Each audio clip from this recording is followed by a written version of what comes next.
اچھا بٹی صاحب، میں ایک بات سمجھ نہیں آتی، ہمیں تو یہی بتایا گیا تھا اور ہم صدق کے دل سے یقین رکھتے ہیں کہ جتنے ماہر معیشت کے جناب اسحاق ڈار صاحب ہیں اور نتائج آپ کے سامنے ہیں، ایشین ٹائیگر تو بنے ہوئے ہمیں کئی سال ہو گئے ہیں، تو پھر کون سے ماہر پیچھے رہ گئے نے؟ کس نے ساڑھے کا اور تجربے کرنے نے؟ آپ کو بات بتاؤں، ملک احمد خان صاحب آپ کے بھی دوست ہیں، میرے بھی دوست ہیں، لیکن اب یہ اہم نہیں رہے۔ یہ کب کے بڑے قریب سے کا رول ادا کیا تھا ایک سٹیج پہ، ان کے سسر ہو رہے کنہوں نے موجودہ پی ڈی ایم اور بعض لوگوں کے درمیان، اب یہ اتنے اہم نہیں رہے۔ ان کے ساتھ بھی تو ہوا، انہیں کہا گیا تھا وزیر اعلیٰ آپ کو بنایا جائے گا، پھر اینڈ پہ نہیں بنایا گیا۔ تو میرے خیال میں اب پارٹی شروع ہونے والی ہے۔ 15 ماہ جو انہوں نے اپنی کوشش کرنی تھی جس جماعت کو ختم کرنے کی، جس کا نام تحریک انصاف ہے، اس میں ایک ناکامیوں کی طویل طرح داستان ہے۔ ہر لمحہ، ہر سیکنڈ، ہر منٹ، ہر گھنٹہ، ہر دن، ہر ہفتہ، ہر مہینہ انہوں نے 15 ماہ اس کو گرفتار، اس کے چیئرمین کو کرنے کی کوئی کامیاب نہیں ہوئی۔ تو اب میرا خیال ہے ان کے ہاتھوں سے بھی ریت کھسک رہی ہے۔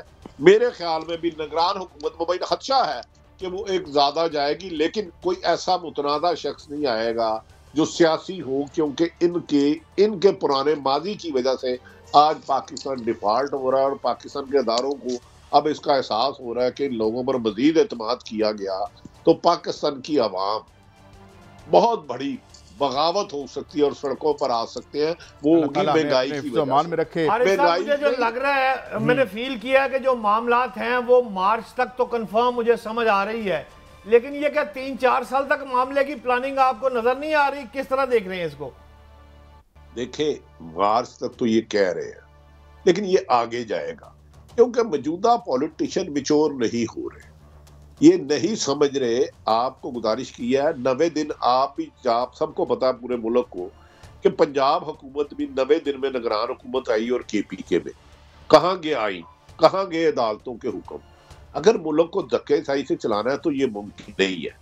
لندن بیٹھے، آخر کوئی تو وجہ ہوگی، دبئی بیٹھے محترم نواز شریف صاحب ابھی تک پاکستان نہیں آ رہے، اس کی کوئی تو بیک گراؤنڈ ہوگی۔ ہاں، ستمبر میں کوئی بہت بڑی تبدیلی آ جائے، اس سے ایسے فیصلے آ جائیں جو عدالتوں کے لیے بھی ضیاء الحق دور کی مثال بن جائے، تو وہ مجھے نہیں پتا، لیکن میں نگران سیٹ اپ زیادہ طویل جاتا ہوا دیکھ رہا ہوں۔ اس کی ٹائم ٹھیک ہے بٹی صاحب، میں ایک معصومانہ سی بات بٹ صاحب آپ سے کرنا چاہتا ہوں، ایک مثال دے کے چھوٹی سی۔ ایک فلم میں حکیم صاحب کی بچی کا رشتہ لینے جاتے ہیں منور ظریف، تو کہتے بیٹا رشتہ تو دے دوں گا، مگر میں نے ایک دوائی بنائی ہے، وہ میں نے تم پہ ٹیسٹ کرنی ہے۔ تو سوال یہ ہے کہ ہوں نیا کیڑا حکیم لے آنا جے؟ جس نے حکیموں کے حوالے آپ نے معیشت کی تھی، آپ نے مجھ سے وہ سوال نہیں پوچھا۔ میں نے آپ کو کہا تھا بات یہ نہیں، عرض سنیں، میں بات حکیم کی نہیں ہے، بات ختم کرتا ہوں۔ بات پہلے صرف ایک ہی ہوگی۔ مجھے گلی میں ایک بندہ ملا، اس نے کہا پاکستان کی ہر بندے کی تنخواہ 3 گنا بڑھ سکتی ہے۔ میں کہا کیسے؟ کہتے سنو تنخواہ روپیہ جنہ دیو افغانیاں جی دیو، اگر آپ ہمیں افغانیوں میں دیں گے، ایک افغانی کے 3.25 روپے آتے ہیں، اور سائنسدانوں اور کیڑا بٹی صاحب تجربہ کرنا جی ساڑھے ہے؟ پلیز بتائیں مجھے۔ ایسا تجربہ نہیں، عوام سے انتقام لیا جا رہا ہے۔ آپ تھوڑا سا سمجھیں، عوام نے 2018 میں نکلی، اپنی رائے کا اظہار کیا، آپ نے اس کی رائے کو ختم کرایا 22 اپریل 2022 میں۔ اب یہ جو سازشیں کر رہے ہیں ان کی ہے میری نظر میں ایک ایسا خاموش طوفان جو زیر زمین پک رہا ہے، اس کا ٹائم فریم تو میں نہیں کہہ سکتا۔ ان کے پلان ناکام ہوں گے۔ دبئی میں ہونے والی ملاقات میں آج انہوں نے اس ایشو کو ایشو بنا دیا جو ڈسکس ہی نہیں تھا۔ 7.5 پہ بجلی ہے، ہم اسحاق ڈار کر رہے ہیں کہ جب پہلے وہ سلطانی گواہ بن گئے، پھر وہ ملک سے بھاگ گئے، پھر وہ فینانس منسٹر پہلے آ کے اوتھ لیا۔ ایسے متنازع شخص کا نام لینا ہی پارلیمنٹ کی توہین ہے۔ اسے نگران نہیں کہہ سکتے، اسے اور کچھ کہہ سکتے ہیں، لیکن میرا خیال ہے ان سے بہتر مریم نواز ہے۔ ہاں، ان میں انتقام کا جذبہ بھی ہے، وہ غصے کا اظہار بھی کر چکی ہے، پی ڈی ایم کی تقریروں میں ان کے جلسے اور ان کے خیالات بھی اظہار ہیں۔ تو ٹھیک ہے بھائی، اگر آپ پاکستان کو بے آئین کر ہی رہے ہو، علی صاحب آپ کی باتیں اپنی جگہ درست ہے، لیکن مجھے تو 6 سالہ منصوبے پر اب کچھ یقین آتا جا رہا ہے کہ یہ جو چیزیں جا رہی ہیں یہ ایک باضابطہ، آپ کا خیال ہے وزیر اعظم دبئی یا سعودی عرب میں ڈسکس ہو رہا ہے؟ مجھے تو یہ 6 سالہ منصوبے پہ ڈسکشن لگ رہی ہے۔ بٹ صاحب، وہ جو آپ جس طرف اشارہ کر رہے ہیں ان کی پلاننگ یہی ہے، لیکن میں ان کی پلاننگ کے پیچھے اوپر اللہ کی پلاننگ کے جو صاحب علم لوگ ہیں، جو دیندار ہیں، اللہ کے قریب ہیں، وہ کہہ رہے ہیں کہ پاکستان میں چند گندے آنڈوں کا وہ جو بھی ہے جس روم میں بھی ہے ان کا صفایا ہونے والا ہے. میں تو کچھ اور دیکھ رہا ہوں. ان کی پلاننگ 5 سال ہو سکتی ہے، 3 سال ہو سکتی ہے، نگران کی اپنے سیٹ اپ لانے کی ہو سکتی ہے. اس کو مار دو، اس کو گولی مار دو، اس کو گرفتار کر دو، اس کو ملک چھوڑ دو، اس پہ 100 پرچے کر دو، اس پہ 200 کر دو. لیکن ان کا کھیل ختم ہونے والا ہے، کیونکہ انہیں 15 ماہ سے زیادہ ٹائم دے کے پاکستان کے ادارے اور انٹرنیشنل پوری دنیا دیکھ رہی ہے کہ یہ ملک کو چلانے کی اہلیت نہیں رکھتے. یہ اور حکومت اور پاکستان اکٹھے نہیں چل سکتے. پی ڈی ایم اور پاکستان ان میں سے کچھ لوگ اچھے ہوں گے.